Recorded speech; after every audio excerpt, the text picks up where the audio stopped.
liked him, and I still want to like him, and I feel annoyed. Emgage endorsed Kamala Harris today. Oh no. Emgage, not Florida Emgage. Emgage. National Emgage endorsed Kamala Harris. Are Anytime an organization has any adjacency to the Democratic Party establishment, it's over. If you endorse the Democrat when that person in that administration is so specifically hurting and targeting your cause, then that just means that you're in with the Democratic Party, because clearly you're not representing your cause. So now, and I feel bad because Emgage endorsed me. Well, Emgage Florida endorsed. Not Emgage National. No, but I don't think we even, yeah, but Emgage Florida is Curran. We are appreciative of that support.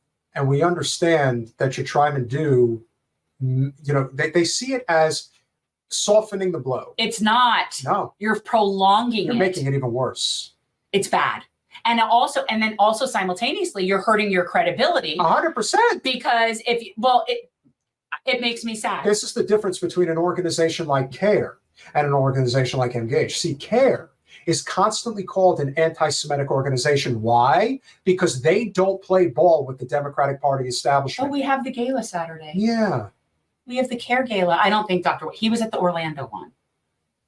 He was at the Orlando one. We're not getting him. We're getting his understudy. You know why we don't get Dr. Cornel West?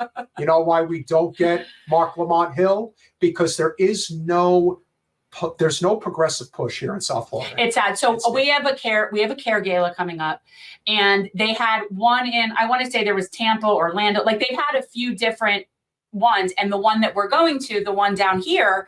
So we don't know. And they advertise who all the speakers at the galas are. And so they tell you who all the speakers are going to be. And he's all excited. He's like, oh, I think Dr. West. I'm like, he will not be at ours.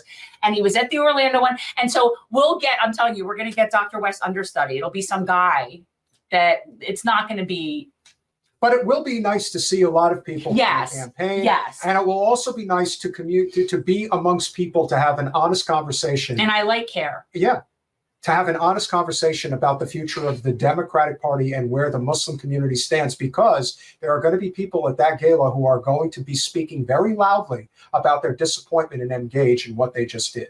Now, don't get me wrong. These two organizations don't really care for each other. And now CARE has an opening to basically say, well, you'll never have to worry about us betraying you like that, because we don't play ball with the Democratic Party. That's why, like I said, they are always being told that they are the anti-Semitic organization. Was CARE, was that who organized when we went to go hear the doctors speak? That was that CARE function, wasn't it? I think CARE organized when we went to the hotel to hear the doctors that came from Gaza. Who spoke at your event. Yeah. Yeah. That's it. No, I know. But that was the event where the guy with the cool t-shirts was behind me. That event. Yes, that's correct. Okay.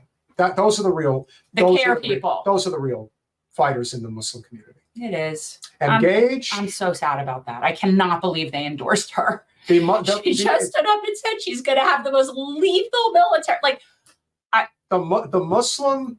Think of it this way: the Democratic, the Democratic Party Muslim Caucus, or whatever you would call it. That's the same thing. It's the same thing. There's no difference.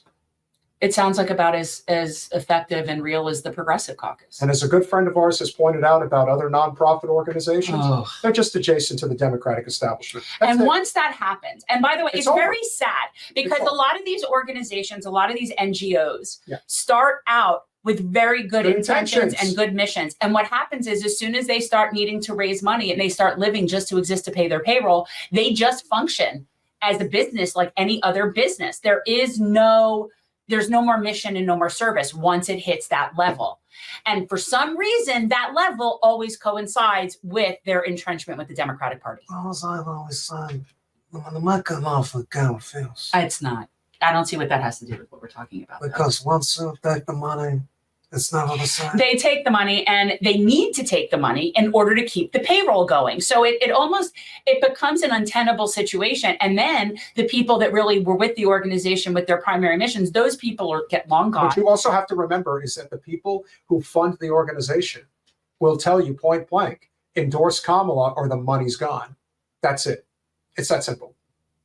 So if you're going to take money from The very people. Which is why they're compromised. 100%. Then you're just compromised. But yeah. So make a choice. The system's broken.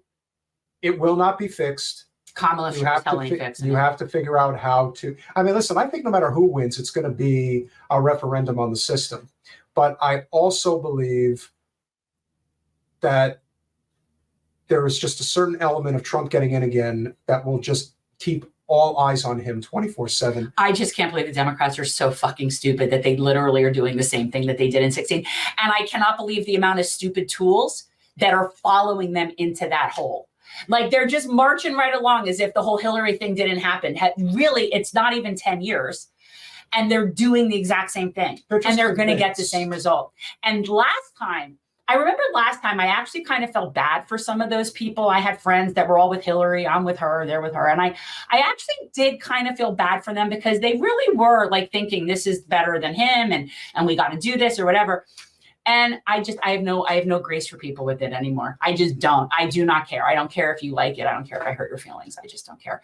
Kamala Harris is horrible. The level of desperation to prevent Trump from winning is why he's going to win. Because you're not offering anything. And as I pointed out earlier, they're offering joy and freedom. Gretchen Whitmer is very politically ambitious. Can I call her Mommy Dearest? And if Kamala Harris becomes the next president, her political career is basically shot. She got nowhere to go. What's she going to do? Run against one of the Democrats to try to get into the U.S. Senate? That's not happening. But a lot of people aren't going anywhere anytime soon anyway. She's not going anywhere anyway. Even if Kamala didn't get in, she's not going anywhere. But here's the difference. They decided that they were not going to allow the political process to play out. And they even had an opportunity to do it at the convention. And it really wouldn't have made that big of a difference. You could have had... They couldn't risk it. You could have had Kamala. You could have had Newsom. You could have had Whitmer. You could have had Pritzker. You could have had Shapiro. You could have had Bashir. You could have even had Buttigieg if you wanted to. They couldn't do that. But you would have actually had a real democratic process. But as you said, can't have that. No, they needed Kamala in there. They've been trying to get Kamala in there for a very long time. They've been trying to get Kamala in there since like 2017. Which should probably scare since right after Hillary lost. To think that that Hillary has been trying to get a puppet in there forever. And think since she lost in 2016. Kamala is such a puppet. If you are at least willing to watch her when she is not completely scripted. And this is why I do side with the Trump camp when they say that they rigged the debate. Not just because it was clear that the panelists were on the side of Kamala Harris. It's because she clearly was rehearsed to such a degree that they've even suggested that she was wearing an earpiece. I can remember back in 2004 when everyone was convinced that George Bush was wearing an earpiece against John Kerry, and I'm sure he was. He had to be. Mr. Dunce-Cap couldn't possibly remember any of that shit. I actually, not only do I believe that they would have cheated in favor of Kamala at a debate, I bet anything that they wouldn't have even had that debate if they weren't able to have it exactly how they wanted it. The only reason that Kamala showed up for that debate is the answers, the questions, the format, everything was for her, and it was set up by her people because otherwise she wouldn't have been there. I would tell you, Colanello, that I disagree with you from this standpoint. Do I think Kamala comes off as a more likable person? Yes. Yes. But in terms of a statesperson, there is no comparison. Hillary Clinton would run circles around her. That's not even a question. Kamala Harris, she can't represent us internationally. No. And again, Hillary represents the worst of us, absolutely. But in terms of competence levels at that, her level to be handling herself at that level is a whole different ballgame than Kamala. Kamala is so out of her league. And this is also the thing that David is pointing out that I want people to understand. Yes, Trump is doing this. This has gone on forever. Yeah. He is not some anomaly that all of a sudden is trying to get his own people on there. Remember, there's a reason why Mayor Daley lasted in Chicago as long as he did. There's a reason why it's always been talked about that the dead were always voting in Chicago elections. You think that Trump is just some, unique individual that just showed up on the political scene? No, he just doesn't hide it. Well, and the other thing is everything. Him doing what he does and is disgusting is they all cheat. First of all, they all cheat.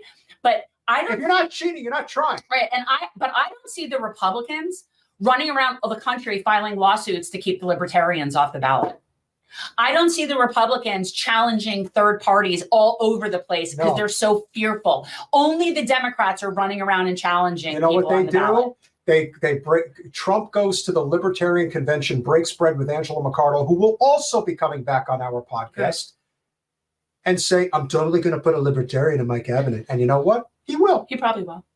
There's a reason why that I have specifically said that I wanted to be a part of the Democratic Party, and I went to Kamala Harris to break bread, and she wouldn't do it with me. No. So I went to Trump, and he promised that he would allow me to fight on behalf of all of the poison that is being put in our food and our. And I appreciate that. I appreciate that. And you know what? Also, the Democrats didn't even allow a primary. So why would he? The fact that he even approached them at all is nice to him. I wouldn't have even approached them at that point. And you can say what you want, and I'm going to stick to this. The most competent stateswoman that I could see as our first Madam Commander-in-Chief is Tulsi Gabbard. Yes. And you can hate her all you want and say all the nasty And shit I don't want about that. her. I don't want that, But- and I don't like her. But the That's not what I difference want. between somebody like Tulsi and any of the other women that are Like her trying and to be Kamala. president Oh, no. is that Tulsi will get men to vote for her in droves. They're And not that's scared the- of having her being in charge. Do you think they'd be scared of a person who served in combat as a medic? Not just that, but like, I think that people that do think that way, and especially this is definitely a male demographic thing, that the trust level military, when you look at somebody like Tulsi compared to Kamala and even Gretchen Whitmer, those are not people that seem remotely like we want them to be commander-in-chief. Not even close. The Democrats rig their entire electoral process. No one gives a fuck that the GOP is doing this. Why? Because the system's broken. No one cares anymore. The Democrats do it the same in all their little blue cities to keep them blue. They do the exact same shit. You think the GOP is bad in the rural parts of the United States? You try getting involved in big city Democratic Party politics, Oh. they're 10 times worse.